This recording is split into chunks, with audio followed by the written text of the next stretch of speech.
हम कुछ और कर सकते हैं हिंदी को बढ़ाने के लिए, तो शुरू किया जाए।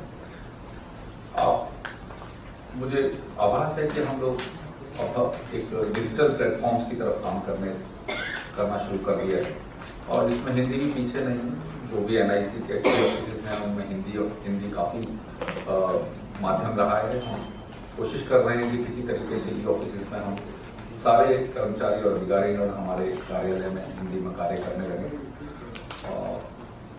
वैसे मैं हिंदी को अपनी मातृभाषा मानता हूँ, क्योंकि मैं हिंदी भाषी क्षेत्र का रहने वाला हूँ, पर इस देश में जितने भी प्रांत हैं उन सभी की मातृभाषाओं के प्रति हमें आदर रखना चाहिए। हिंदी वो भाषा है जो हम सभी को जोड़ के रखती है। हिंदी आधिकारिक भाषा है हमारे भारत देश की। आधिकारिक से हमें व्यवहारिक भाषा बनाने की सख्त जरूरत है, क्योंकि अगर आप देखें तो हम विकासशील देश से विकसित देश की तरफ बढ़ने जा रहे हैं। बहुत जल्दी हम विकसित देशों में आ रहे हैं। हमें एक आत्मनिर्भर देश बनाने के लिए हिंदी एक बहुत बड़ा सूत्र है। मैं चाहता हूँ कि हम सभी अपने अलग अलग स्तरों पर हम अलग अलग सामाजिक कार्यों के और सामाजिक ग्रुप्स के पार्ट रहते हैं। हम चाहते हैं, मेरा ये आप सभी से निवेदन है कि हिंदी को कैसे बढ़ाया जा सकता है और हिंदी में बातें कैसे की जा सकती हैं। हिंदी बहुत ही शालीन भाषा है और बहुत आसानी से कनेक्ट कर लेती है।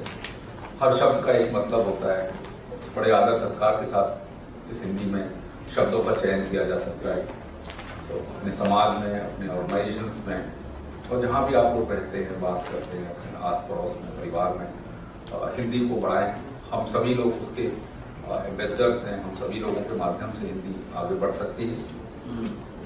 अगर हम छोटे छोटे एफर्ट्स लेंगे तो इसमें कोई शक नहीं है कि बहुत जल्दी हिंदी हमारे देश की भाषा बन जाएगी। ना कि सिर्फ एक आधिकारिक भाषा रहे, एक व्यवहारिक भाषा बन जाए।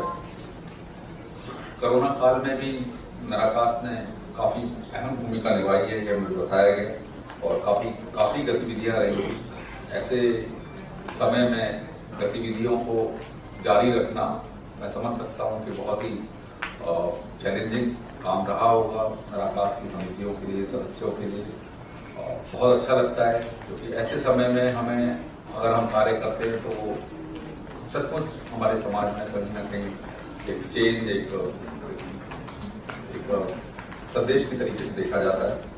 और इसके अलावा मुझसे पहले डॉक्टर साहब ने जो बताया कि ज्ञान विज्ञान की भाषा हिंदी को चयन करने में हमें तकलीफ होती थी, अब ये तकलीफ दूर हो चुकी है, क्योंकि कंप्यूटर भाषा तो भाई एक बाइनरी भाषा है। ये तो ना हिंदी है ना इंग्लिश है। तो कंप्यूटर तो ऐसी चीज़ है जो हिंदी भी समझता है और इंग्लिश भी समझता है। विज्ञान हो या अर्थमेटिक हो या कोई भी